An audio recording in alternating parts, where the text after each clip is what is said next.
thermodynamics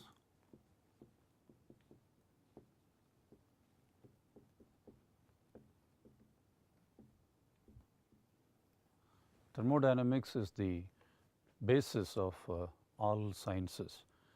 You will come across three important laws of thermodynamics: zeroth law, first law, and second law, as well as third law of thermodynamics. So, to say there are four laws of thermodynamics, the concepts of which you have to clearly understand if you have got to appreciate the science of thermodynamics.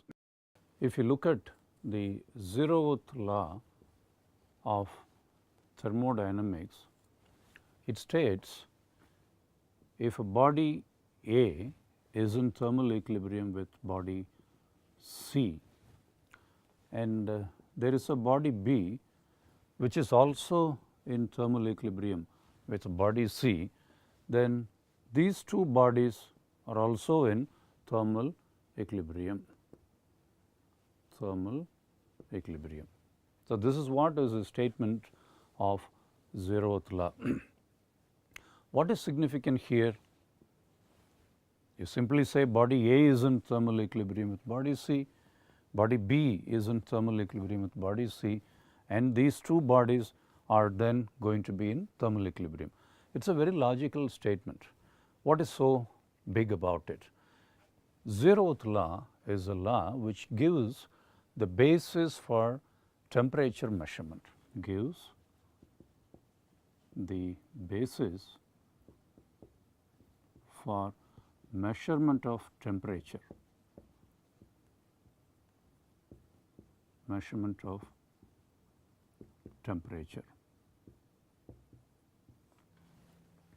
It is because we have the zeroth law, we are able to measure the temperatures of bodies. Now, for measurement of temperature, you need two things. Number one, a reference body,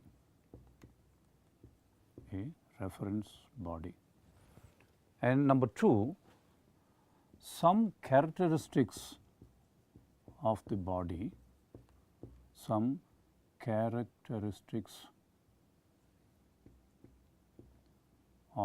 this body, which will change with temperature.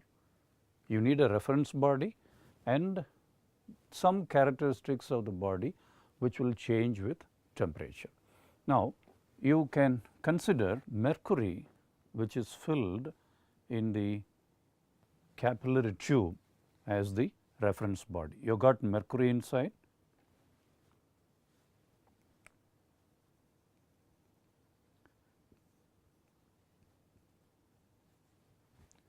Mercury is the reference body here, and the volume of mercury changes with reference to temperature, with regard to temperature. So, that is the characteristics of the body. Now, look at an ordinary thermometer. You have marking, let us say, 0 degree Celsius, which is the point at which water freezes. So, this is the freezing point of water. Then there is another reference which is 100 degree Celsius, at which point water evaporates. So, these two reference points are fixed, and in between at equidistance you mark the temperature, and this is called the degree Celsius scale. So, the reference body is mercury, and the property of volume changing with temperature is the thermometric property. So, there are two things here. One is the reference body, and the characteristic which changes with temperature, that we call as the thermometric property. Thermometric metric property. A reference body and the thermometric property. Here the reference body is mercury and the thermometric property is the change in the volume of mercury with temperature. So, as you could see, it is because of zeroth law we are able to measure the property called temperature. So, that way the zeroth law is helpful for us to measure the temperature. It gives the basis for measurement of temperature.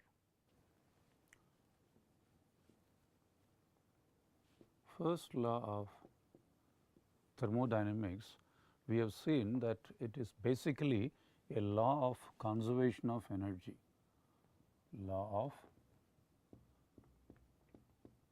conservation of energy.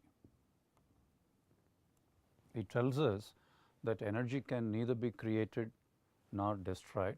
It can only be changed from one form to another. Energy, supposing it is chemical energy, it can be changed to another form. Let us say when you burn a fuel which is containing chemical energy, you get heat energy released. And we also saw the cyclic integral of del Q is proportional to dW, that is the work done is proportional to the heat supplied. The work done is proportional to heat supplied. Work done in a process is proportional to the heat supplied.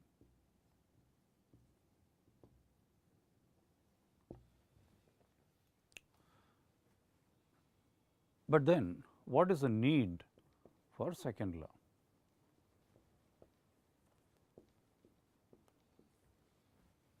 Why do we need a second law? First law has got certain limitations. We will just look at what are the limitations of the first law. Limitations of first law of thermodynamics. Number one, it does not tell about the direction of a process, direction of a process, and also it is silent on the feasibility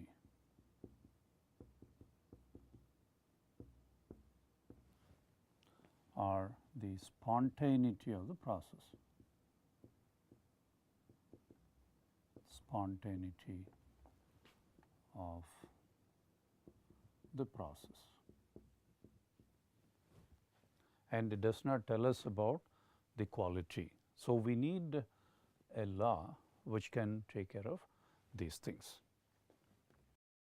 First law talks about conservation of energy. Now, what is the need for second law? Let us consider we have a hot cup of tea which is kept in a colder room. What happens? You find after some time it would become cold, right? Hot cup of tea becomes cold.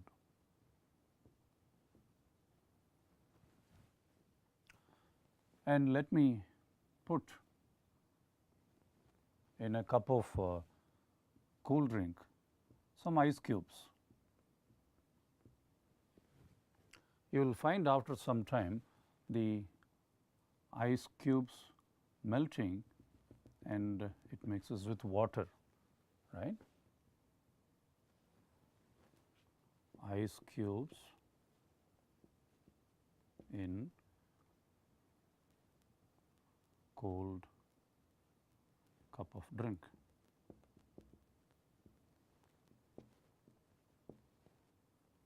Third, I want to give an example. Let us say we have a bath of water in which I have a small stirrer, and as the stirrer is turned, the temperature of water increases. All right. Stirrer turns to raise the temperature of water. And let me have so fourth example, just a chair which I place it on the floor and I just push it, and when I am pushing the chair, what happens? There is going to be heat energy generated. Okay. Chair kept on floor, pushed, what happens? Heat is generated. Now, look at these four processes. As per first law, one form of energy gets converted into another. Now, the first law is silent. Whether the reverse process can happen, is it possible for the heat which escaped outside to come back into the teacup, into the tea and make it hot? That is the reverse process, right. Now, look at this.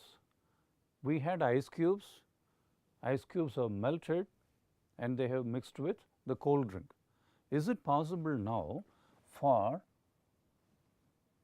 the ice cubes to come back, the ice crystals to come back, the reverse process? And look at this. Supposing I reduce the temperature here, I extract energy, is it possible for the stirrer to turn? In the first case, the stirrer turned and the temperature increased. And supposing I give back the heat, is it possible for the stirrer to turn? And look at this example.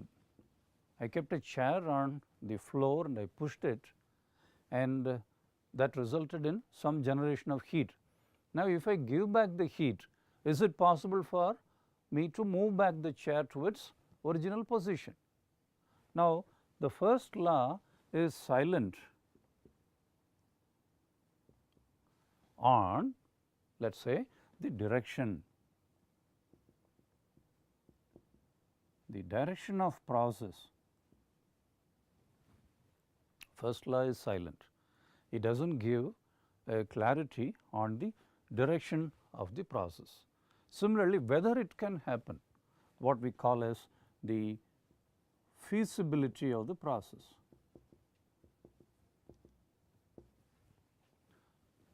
A hot cup of tea becoming cold is a spontaneous process. It is a spontaneous process. Similarly, the ice cubes which are put inside a cold cup of drink dissolving is a spontaneous process. Is it possible for it to get reversed? Can it happen?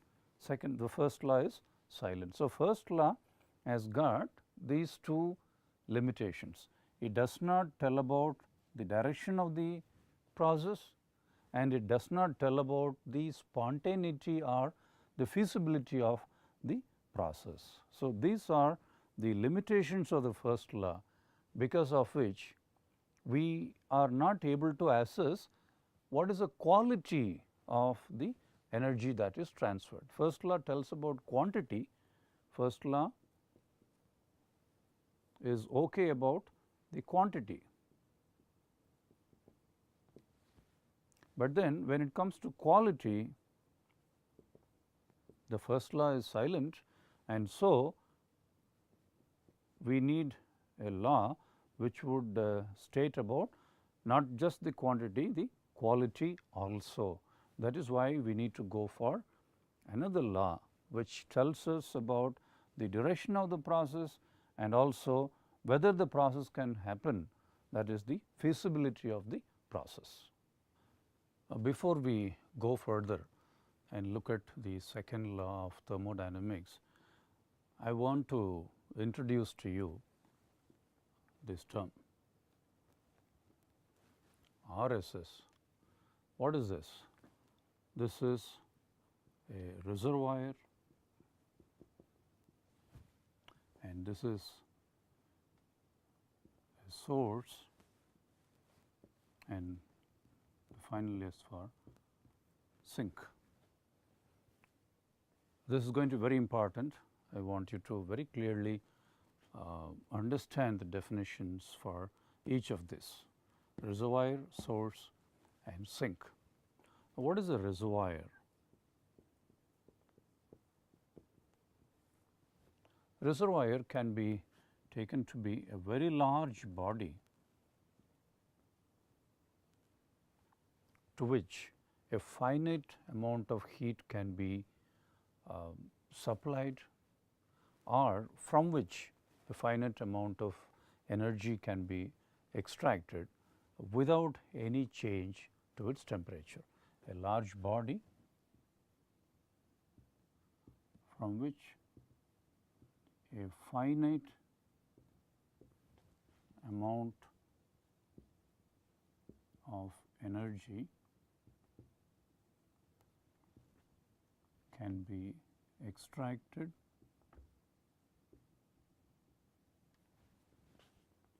and to which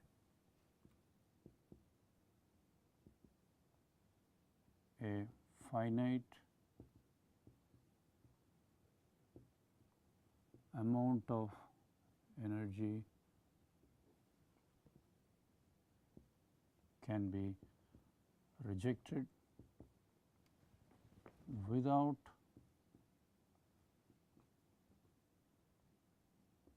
any change in changing its temperature. That is what I call as a reservoir. And what is a source? It is a source. Source is a high temperature body from which energy can be extracted as heat, and sink is a low temperature body to which energy can be rejected as heat. So, these three are important definitions: the reservoir, source and a sink. Now, an example for reservoir can be a large room, a very large room in which I have a TV set, let us say,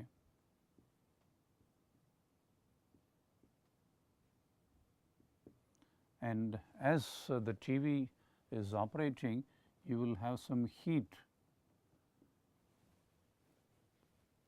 getting rejected from the TV set, and that gets into the room, but the temperature of the air in the room is not affected in any way.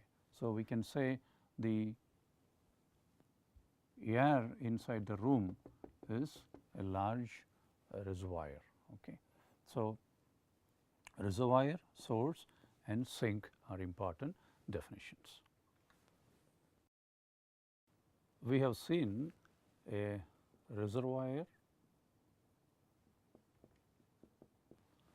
a source and a sink. Be clear about their definitions. Now, in the same way, we will have to look at something called a heat engine and a heat pump and a refrigerator.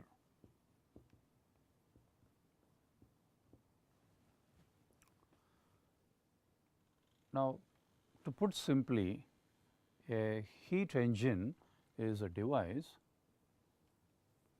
which takes heat from a source and rejects heat to a sink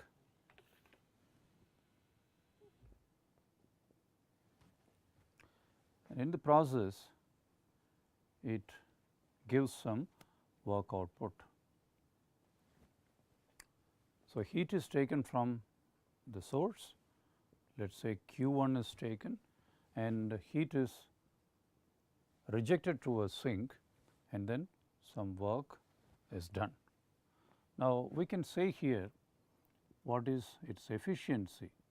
The efficiency of the heat engine is the heat which is supplied minus heat that is rejected divided by again the heat that is supplied. So, let me say this is Q1 minus Q2 divided by Q1 and we can also write this as 1 minus Q2 by Q1, right. That is the efficiency of the heat engine. Now, look at this. Can the efficiency of the heat engine be 100%? If that question is put, can efficiency of heat engine be 100%? If it is to be 100%, what should happen is your Q2 should be 0. Do you get it? Yes, if Q2 is 0, but we see here heat has to be taken from the source and heat should be rejected also to the sink, only then you get some work output. So, we can say, but Q2 cannot be 0. Q2 cannot be 0. So, some heat has to be supplied and some heat has to be rejected. That is when we get some work done. All right. Now, this will bring us to a statement which is the second law of thermodynamics.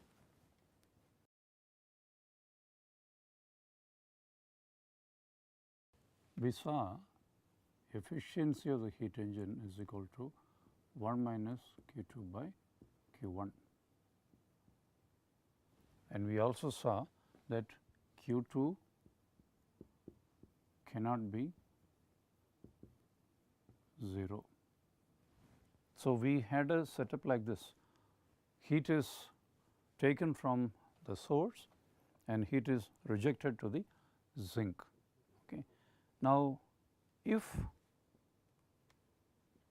Q2 is going to be equal to 0, what will happen?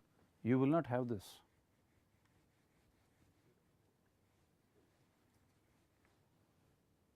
Heat is taken from the source and an equivalent amount of work is done. Now, listen to this. This does not violate first law.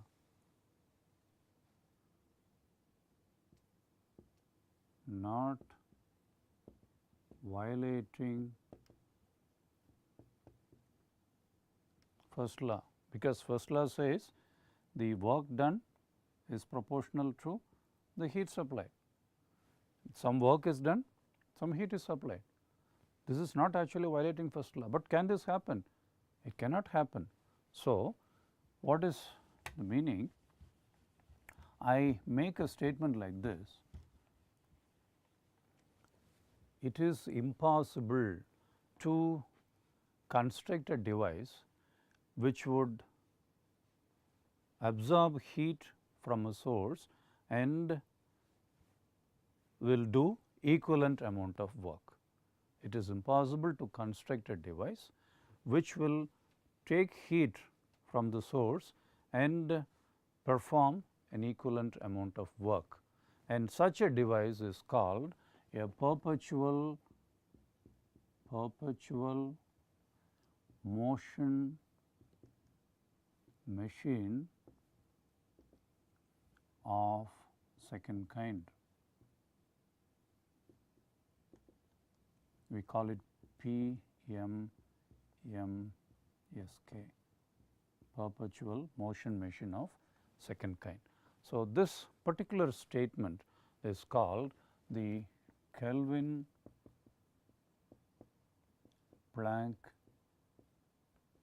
statement, Kelvin-Planck statement of second law. What is that?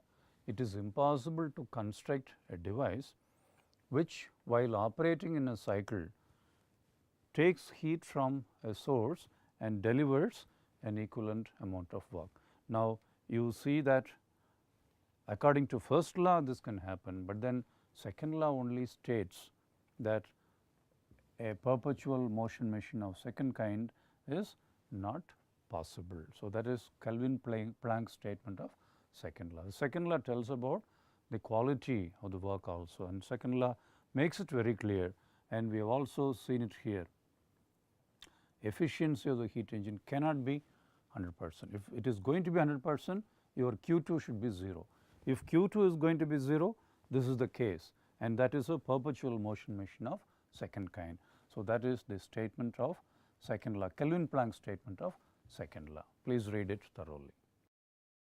We just looked at the Kelvin-Planck statement of the second law.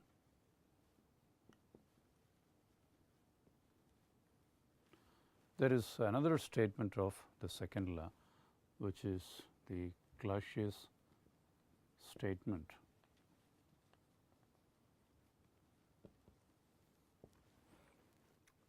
It goes like this: if you have a hot body and then a cold body, and if you are transferring from the cold body heat to the hot body, it is possible only when some work is done on the device which transfers heat from the cold body to the hot body. Then the Clausius statement goes like this: it is impossible to construct a device whose effect is none other than transferring heat from the cold body to the hot body. So, some work needs to be done if you want to transfer heat from a cold body to the hot body. Heat does not flow on its own from the cold body to the hot body. So, this is the Clausius statement. We see that Clausius says it is impossible to construct a device which operates in a cycle whose effect is none other than transferring heat from the cold body to the hot body. So, this is the Clausius statement of the second law. Earlier I told you what is a heat engine. A heat engine works like this: it takes heat, energy as heat from a source and transfers, or it rejects some heat to a sink at low temperature, and in the process there is some work done. So, heat engine is a device which extracts heat from the source Q1 heat and rejects Q2 heat to a sink and gives some work output. And we also saw the efficiency of this heat engine is equivalent to 1 minus Q2 by Q1, that is work done divided by the heat supplied, work done divided by the heat supplied. Now, let me give you an example of the heat engine. You all must have known about a thermal power plant. A thermal power plant is one from which we get electricity as the output. It contains a boiler and the steam that is generated by the boiler goes to a turbine, and from the turbine we get some work output, and the steam gets condensed in a condenser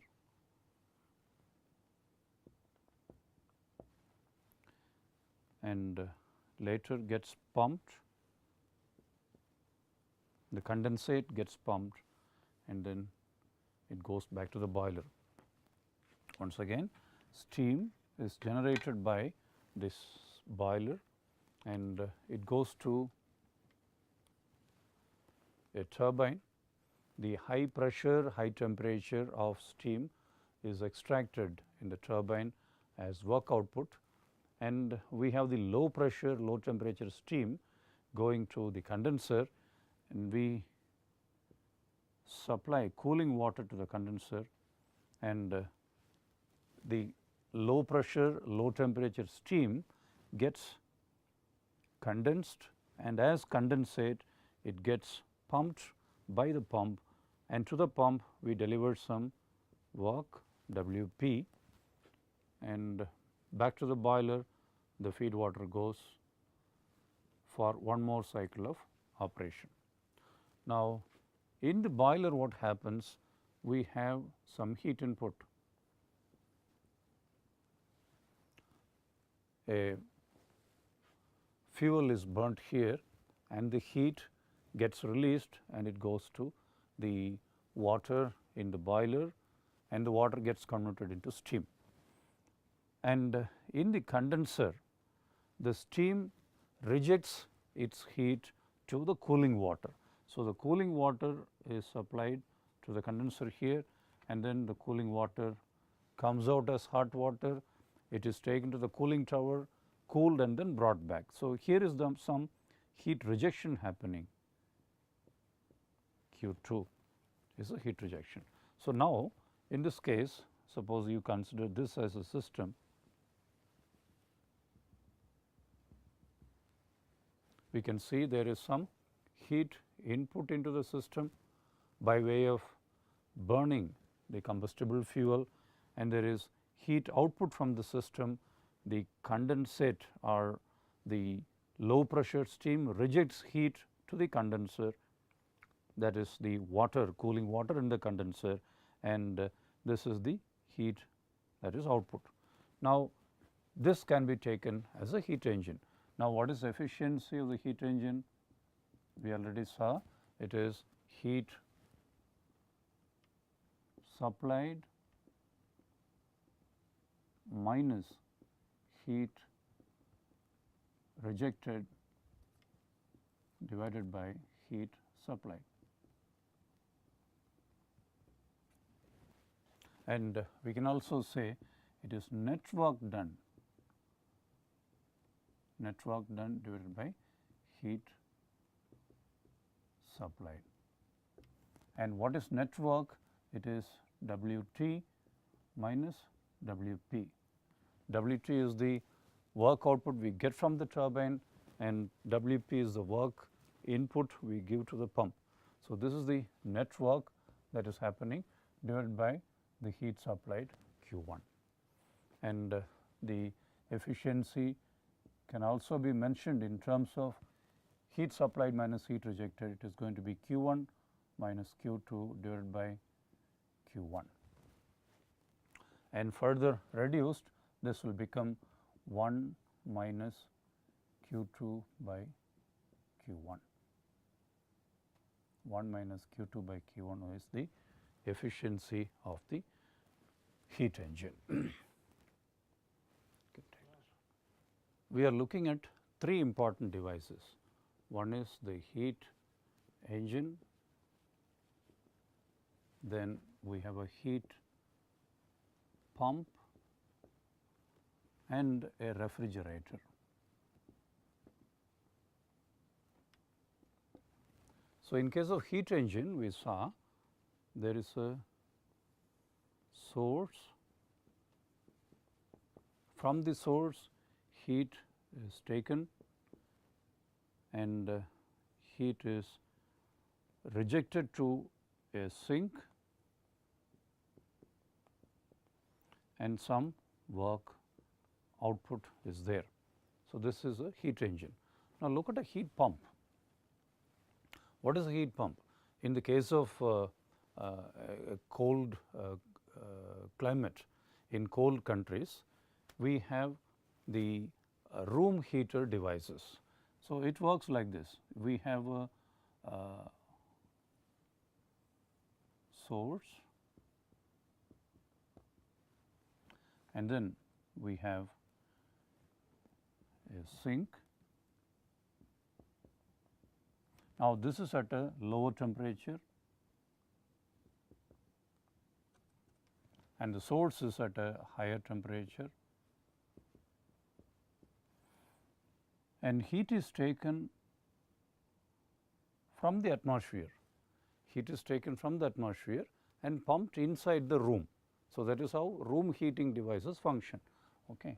So, this can happen only if some work input is given to the device, right. We call this as QL and we call as heat rejected to the source as the high temperature.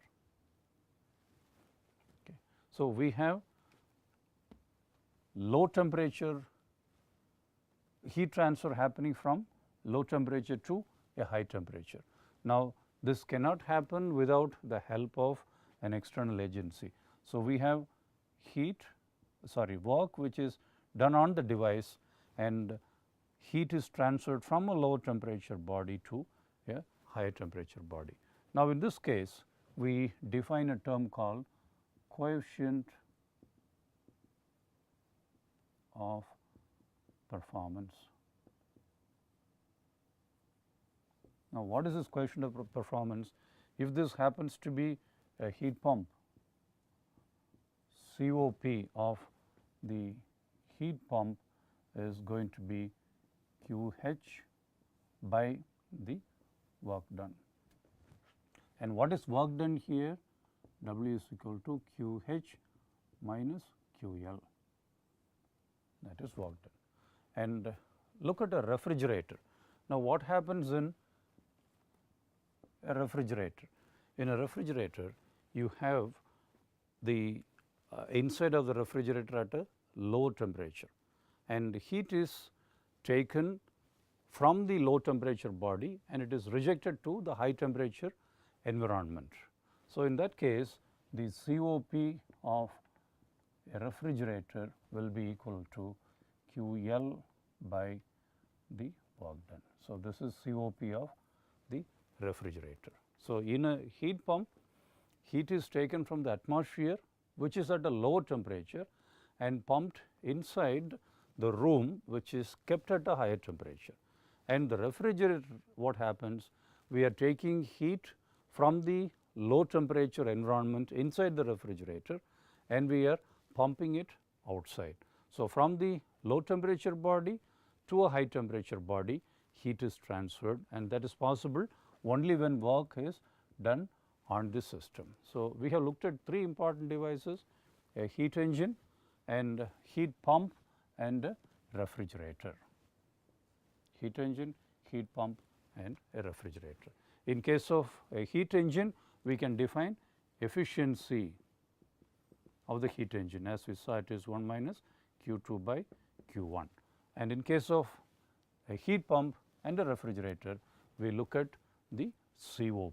COP of the heat pump is going to be QH by W. and COP of a refrigerator is QL by W. Please note, in a heat pump we are taking heat from the low temperature environment and pumping heat into the room, that is a room heating device. And in the case of a refrigerator, we take heat from the low temperature environment of the refrigerator and we send out heat to the high temperature environment, that is a refrigerator. We will now look at the reversibility or a reversible process.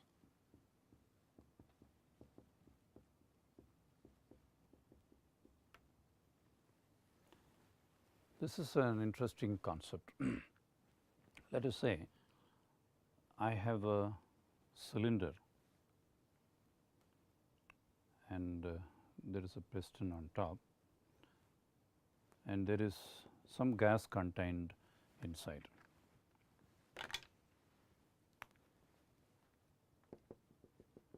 We have some gas inside,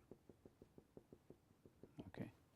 And let me say I am having a weight on top, let us say it is a 10 kilogram weight and I have it in two compartments, let us say 5 kgs and 5 kg. So, overall it is a 10 kilogram weight which is sitting on the gas which is contained in the cylinder. Now, let me say I have initially some pressure and volume of this gas which is kept caught up inside, that is at 1. So, what do you say as the macro properties?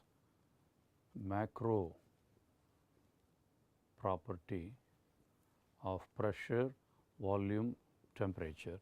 So, at this point there are certain values. Okay.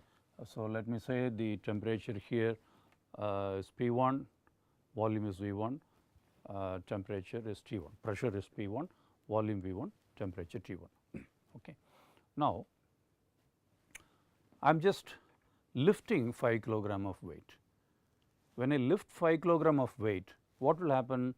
The gas will expand. Okay. Let us say the gas is expanding and it reaches, let us say, somewhere here. So, this is the expanded gas. Now, what has happened? I have removed the 5 kg weight. I have removed 5 kg weight. So, I have only a 5 kg weight here.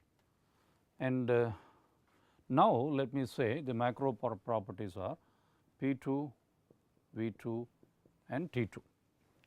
And if I want to represent it here, let me say it is this point 2. And I am saying the gas has travelled from state 1 to state 2, like this it has travelled. So, the macro properties have now become P2, V2 and T2. Now, a question may come, what was the pressure, volume, temperature somewhere at this point, somewhere here. See, when 5 kilogram was lifted, the gas expanded. Now, what happened in between, I do not have an idea. Here it is P1, V1, T1, and after 5 kilogram was lifted, the temperature, pressure, volume got stabilized and now there are new values of P2, V2 and T2 at this point. But what is in between? What is in between? We do not know, or we do not know whether the path travelled by the gas is this. I have just assumed probably the path could have been this, or it could have been this, or it could have been this, we do not know. It could have taken any path. So, the point here is I do not have the values in between. I do not have the values in between. 10 kilogram was there, I lifted 5 and then the gas expanded. In between all confusions, chaos happened, maybe hell broke loose, and finally you have ended up at P2, V2 and T2. What happened in between? I do not know. Now, in the same place, let us say I have the same gas contained like this, and 10 kg weight is there.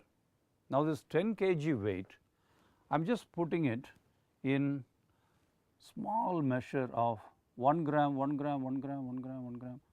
I have so many 1 grams weight, which adds up finally to this 10 kgs. Okay. So, it is not 5 kg plus 5 kg, but it is 1 gram, 1 gram, so many small 1 gram particles or weight I have, and that adds up to 10 grams like this. Now, this is also 10 kilograms. Now, let me say I am just removing 1 gram. When I remove 1 gram, definitely there is some expansion, okay, and it comes to this point. And again I remove 1 other gram and it goes here. I am able to say very pointedly, this is the point where this is the volume and this is the pressure. And again I remove 1 more gram, this is the point, this is the new volume and the new pressure. The pressure gets reduced. When you remove 1 gram, what happens? There is a reduction in pressure and there is an expansion. So, this goes on. So, what is happening is, notice this term, infinitesimal meaning infinitely small changes are there in the pressure and volume. Now, why do I do this?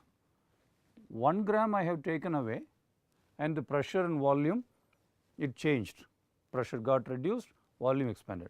Now, if I put back 1 gram, this will go back to 0.1. Just a small infinitesimal change is happening. So, when I put back this 1 gram, my state 1 will be restored. I will be able to come to state 1. So, let me say when I removed it, it was A, and then 1 more gram removed, it is B, and 1 more 1 gram removed, it is C. So, from B I can go back to A if I put back that 1 gram, and I put back 1 other gram, I go back from A to 1. So, in that case I call the process as a reversible process.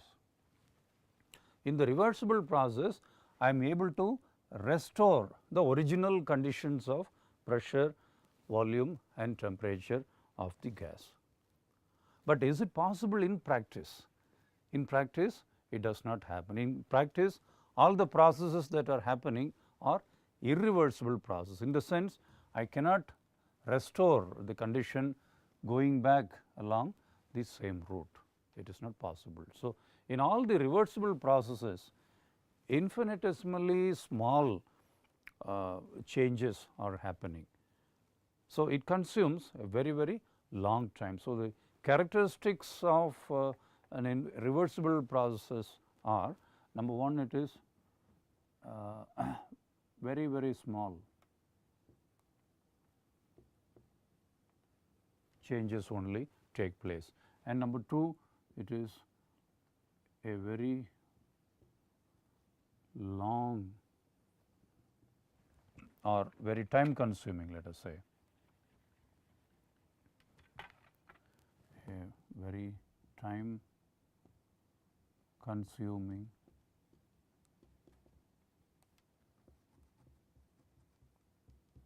process.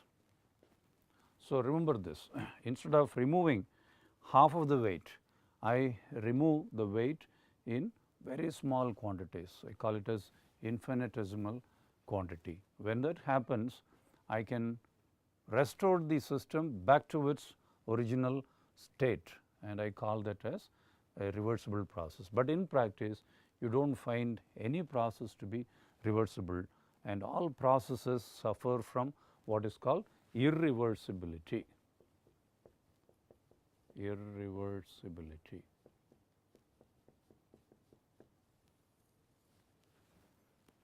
So, all our processes happening practically are irreversible processes, and here is where the term called entropy comes into picture.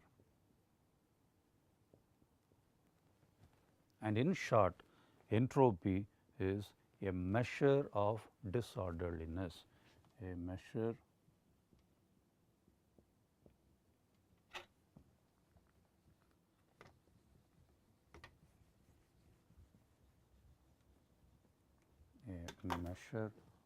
of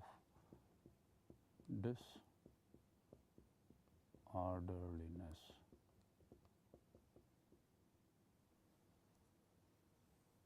And whenever a process happens in nature, we find that the disorderliness is on the rise. The disorderliness is always increasing. So, the entropy of a process, during a process, the entropy always increases. For example, consider a library situation. When you walk into the morning in the library is neatly stacked, books are in the shelves in place. Now, as students start using the library, end of the day what happens? The library looks so disordered, meaning books are just scattered, and end of the day only librarian comes and puts back all this in place. So, as the library is used, as there is real output happening from the library, what happens is the disorderliness increases. The same thing happens in any process also. To begin with, the molecules are in an orderly condition, so to say, but as the process goes on, we find the disorderliness increasing, but there is work output, and entropy is a measure of the unavailable energy. When a process happens, a certain amount of energy becomes unavailable for us to get any work output from. So, that measure our measure of disorderliness, or how much of energy has become unavailable during a process, that refers to the entropy of a system.